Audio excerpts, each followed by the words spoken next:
Viewers అందరికీ నమస్కారం. మహాశివరాత్రి రాబోతుంది. ఇది 349 సంవత్సరాలకు వస్తుంది.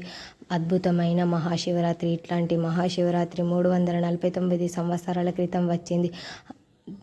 నక్షత్రాల కళతో శుక్రవారం రోజు మహాశివరాత్రి వచ్చింది. మళ్ళీ 349 సంవత్సరాల క్రితం ఇప్పుడు వచ్చింది కనుక ఈ మహాశివరాత్రి చాలా విశిష్టమైనది. శాస్త్ర పండితులు చెబుతున్నారు. మాఘ బహుళ చతుర్దశి మహాశివరాత్రి అని పేరు. శివుడి పండుగ ప్రాధాన్యత. మహాశివరాత్రి ఈ పవిత్రమైన దినాన భక్తులు శివుడు 3 పద్ధతిలో పూజిస్తారు అని. శివార్చన, ఉపవాసాలు, జాగారాలు, వీటికి ఉపవాసాలు చాలా ప్రాధాన్యత ఉంది.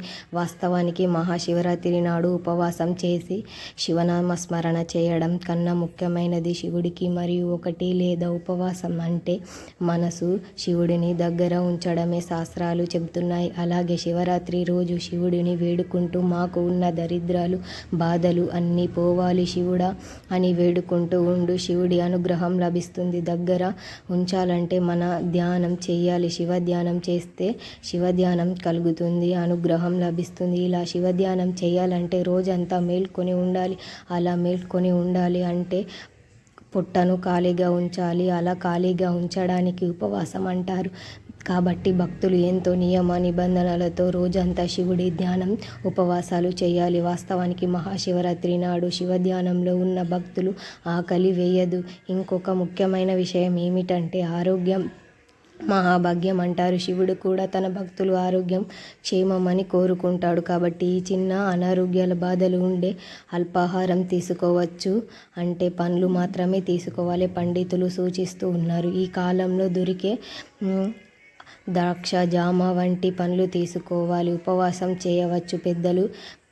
ఇది శివరాత్రి ఉపవాస పద్ధతి. ఇక ఎంతో పవిత్రమైన ఈ మహాశివరాత్రి రోజు ఆడవారు గుర్తుంచుకొని ఈ ఆకు మీద దీపం పెడితే చాలు మీకు ఇల్లంతా ఐశ్వర్యంతో పెరిగిపోతుంది. ఈశ్వరుడి అనుగ్రహం లభిస్తుంది. కష్టాలు పోయి కోటి జన్మల పుణ్యం వస్తుంది. ఆర్థిక సమస్యలు పోయి జీవనార్ఘ్యం పట్టిందల్లా బంగారం అవుతుందని పెద్దలు చెప్తున్నారు. మరి శివరాత్రి రోజు ఈ ఆకును దీపం పెట్టాలి. ఇప్పుడు మనం ఈ వీడియోలో వివరంగా తెలుసుకుందాం. ఫ్రెండ్స్, ఈ వీడియోకి లైక్ చేసి మా ఛానల్ని సబ్స్క్రైబ్ చేసుకోవడం మర్చిపోవద్దు. మాఘమాసంలో కృష్ణపక్ష చతుర్దశి అర్ధరాత్రి వ్యాప్తి చెంది ఉంది. రోజు మహాశివరాత్రిగా పరిగణించబడిందని గ్రంథాలు చెబుతున్నాయి. అమావాస్యకు ముందు వచ్చే కృష్ణపక్ష చతుర్దశి నాడు శివరాత్రి జరుపుకునే వాస్తవ నియమాలు. వివేక ప్రియుడు శివుడికి ఇష్టమైన రోజు మహాశివరాత్రి. లింగాకృతికి పొందిన రోజునే శివరాత్రిగా జరుపుకుంటారు. ఈ పర్వదిన రోజున భక్తి శ్రద్ధలతో పరమేశ్వరుని పూజిస్తే జీవితంలో సమస్యలు రావు. శివరాత్రి రోజు ఉపవాసం ఉండడం, జాగరణ చేయడం అందరికీ తెలిసిన విషయం. శివరాత్రి మాహిత్యమంతా రాత్రిలోనే ఉంటుంది. అందుకే భక్తజనులందరూ ఈ మహాశివరాత్రి పూట భోజన ప్రియులు క్షేమం లేదని శివనామస్మరణ గడుపుతూ ఉంటారు. కొందరు వీలుగా వారు అర్ధరాత్రి లింగోద్భవన కాలంలో అభిషేకాలు, అర్చనలు చేసి శివకృపా కృటక్షాలు పొందుతారు. ఈ రోజంతా శివ పంచాక్షరి మంత్రం ఓం నమః శివాయ అంటూ ధ్యానం చేయడం వల్ల మనకు ప్రశాంతత చేకూరుతుంది. ప్రతి జాముకు పూజ చేసి మరుసటి రోజు సూర్యోదయాన్ని నిత్య కృతజ్ఞతల సంధ్యావందనం చేసి పుష్పాలన్నిటితోనూ పూజిస్తే భోజనం శివుడికి నివేదన చేసి నైవేద్యంగా పెట్టాలి. హిందువులు ఎంతో గొప్ప దినం జరుపుకునే శివరాత్రిని అభిషేక ప్రియుడు ఉపవాసం, జాగారం ఎంతోగానో ఇష్టపడతాడు. నిత్యం మంచి కుండలో ఉండే ఆ దేవుడు అభిషేకాన్ని ఇష్టపడతాడు. పవిత్రమైన మరియు శక్తివంతమైన ఈ మహాశివరాత్రి రోజు ప్రత్యేకంగా 3 ఆకులు దీనిపై దీపం పెడితే కష్టాలు, బాధలు, ఆ శివుడి అనుగ్రహం, ఐశ్వర్యం సిద్ధిస్తుంది. మీ ఇల్లంతా ఐశ్వర్యంతో నిండిపోతుందని పెద్దలు చెప్తున్నారు. మరియు మారేడు ఆకు మీద మీరు దీపం పెడితే అంటే ముందు ఒక మంచి నాడు ఆకును తీసుకోండి. దానిపైన ఉండే 3 ఆకుల మీద 3 గంధం బొట్లు పెట్టండి. తర్వాత ఈ మారేడు ఆకును ఒక ప్లేట్లో పెట్టి అంటే ముందు తీసుకొని దాని మీద ఉంటే 3 ఆకులు, 3 గంధం కుంకుమలు బొట్టు, తర్వాత మారేడు ఆకును ఒక ప్లేట్లో పెట్టుకొని దాని మీద పెట్టండి. ఈ దీపాన్ని కూడా అగ్గిపుల్లతో వెలిగించవద్దు. గ్రహతో కానీ సాంబ్రాణితో కానీ పుల్లతో కానీ వెలిగించాలి. ఆ తర్వాత ఈ దీపానికి బొట్లు, ఒక పువ్వులు సమర్పించి నమస్కారం చేసుకోండి.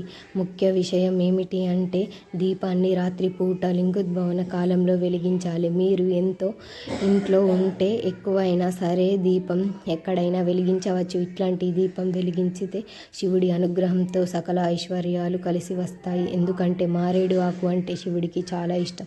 మారేడు చెట్టు మాహిత్యం గురించి శివపురాణం వివరిస్తుంది. సృష్టిలో మారేడు చెట్టుకు ఒక గొప్పతనం ఉంది.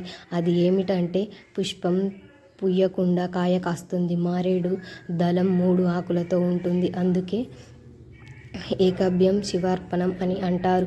మారేడు చెట్టుకు దర్శనం చేస్తే 33 కోట్ల మంది దేవతలు ప్రత్యక్షం చేసుకున్నట్లే అని. మారేడు చెట్టుకు ఇంత కూర్చొని ఎవరైనా జపం చేసినా అపరమైన సిద్ధి కలుగుతుందని మారేడు ఆకు కూడా చాలా విశిష్టమైనదిగా ఉంది. శివుడికి చాలా ఇష్టం. మారేడు శివ రూపంలో అయినా చెబుతుంది. మారేడు దళాలు బ్రహ్మ, విష్ణు, మహేశ్వరులు ప్రతికూల చెబుతున్నాయి. అంతేకాకుండా 3 ఆకులు గల మారేడు దళాలు పరమేశ్వరుడికి 3 నేత్రాలుగా వహిస్తూ ఉంటారు. మారేడు చెట్టు ముల్లోకాలకు వాస్తకాలలో పుణ్యతీర్థాలుగా దాగి ఉన్నాయని చెబుతున్నారు. వీటితో స్నానం చేయడం వలన గంగా నది స్నానం ఫలితం దక్కుతుందని అంటారు. మనకు శాస్త్రంలో 5 లక్ష్మీ స్థానాలు ఉన్నాయని చెబుతున్నారు. అందులో మారేడు జలం ఒకటి. లక్ష్మీదేవి కుడి చేతిలో సృష్టించిన చెట్టు మారేడు చెట్టు అనేది పిలుస్తారు. మారేడు దళం చాలా పవిత్రమైనది గనుక అందరూ మహాశివరాత్రి రోజు మారేడు ఆకుల మీద దీపం పెట్టాలి. సకల శుభాలు పొంది సంతోషంగా జీవించండి. మహాశివరాత్రి రోజు మారేడు ఆకులు మనసుతో అనుకొని ఈ ఇంట్లో ఐశ్వర్యం కలిగి వారు కోరుకునేవి జరుగుతాయని. ఎవరైతే శివరాత్రి రోజు ఈ నిత్యం వీలైనన్ని సార్లు ఈ మహాశివరాత్రిని మనసులో అనుకొని వారి ఇంట్లో ధనానికి లోటు ఉండదు. అన్ని శుభాలే జరుగుతాయి. లక్ష్మీదేవి సంతోషించి ఇంట్లో అడుగు పెడుతుంది. వారికి కుబేరులు అవుతారు. కాబట్టి ఈ శివరాత్రి రోజు ప్రతి ఒక్కరు కూడా ఈ మాటను మనసులో ఖచ్చితంగా అనుకోండి. వారు కోరుకున్నది ఏదైనా సరే తీరుతుంది. ఒక్కసారి పార్వతీదేవి పరమేశ్వరుడితో విష్ణు వాస్తవ క్షూలాల మార్గం చెబుతున్నాయని కోరుకుంటూ దీనిని పరమశివుడి దేవి విష్ణు సహస్రనామం ప్రతిరోజు జపించడం, కనీసం మంత్రాన్ని ప్రతిరోజు 3 సార్లు జపిస్తే ఆ విష్ణువు అనుగ్రహం పారాయణం ఫలమే కాదు, ప్రతిరోజు శివ పంచాక్షరి మంత్రం 1000 సార్లు జపిస్తే ఎంతో ఫలితం వస్తుంది. అంతటి ఫలితం భక్తులకు వస్తుంది అన్నాడు పార్వతీదేవి స్వయంగా. ఆ పరమేశ్వరుడికి చెప్పిన ఈ రహస్యం మాత్రమే తారక మంత్రం. శ్రీరామ రామ రమేతి రమేమే సహస్రనామ తుల్యం రామనామ పరామమే. ప్రత్యక్షించి ఎవరైనా శివరాత్రి రోజు ఈ మంత్రాన్ని జపించుకుంటారో వారికి కోరుకున్న కోరికలు తీరుతాయి. లక్ష్మీదేవి అనుగ్రహం ఎప్పుడు ఉంటుంది. పుణ్యక్షేత్రం యందు మరణిస్తారో వారి మరల ఆ భక్తులు శివుడే ఆ తారక మంత్రాన్ని కుడి చేతిలో రాసుకొని అసంగటి కల్పించాడు. ప్రధాన విశ్వం. అంతేకాదు శివరాత్రి రోజు ఎవరైనా ఈ తారక మంత్రాన్ని 3 సార్లు జపిస్తారో వారి సమస్త పాపాలు పోయి శ్రీరామ విఘ్నేశ్వర పడి దహించుకుపోతాయి. విక్కిలి జ్ఞానం జన్మ రహస్యం కలుగుతుంది. తారక మంత్రాన్ని మహాశివుడు పార్వతీదేవికి రహస్యంగా వివరించాడు. కాబట్టి మహాశివరాత్రి రోజు ఈ మంత్రాన్ని 3 సార్లు లేదా వీలైనన్ని సార్లు జపిస్తే పార్వతీదేవి చెప్పినది. కాబట్టి మహాశివరాత్రి రోజు ఏం చేసినా చేయకపోయినా ఇప్పటి వరకు మనం చెప్పుకున్న ఈ మంత్రాన్ని మనసులో 3 సార్లు అనుకుంటే చాలు. జన్మల పాపాలు తొలగిపోయి మీకు సకల ఐశ్వర్యాలు సుఖ సంతోషాలు కలిసి వస్తాయి. మా వీడియో గనక నచ్చితే ప్లీజ్ లైక్ చేసి షేర్ చేయండి. జై శ్రీరామ్ అని కామెంట్ చేయండి.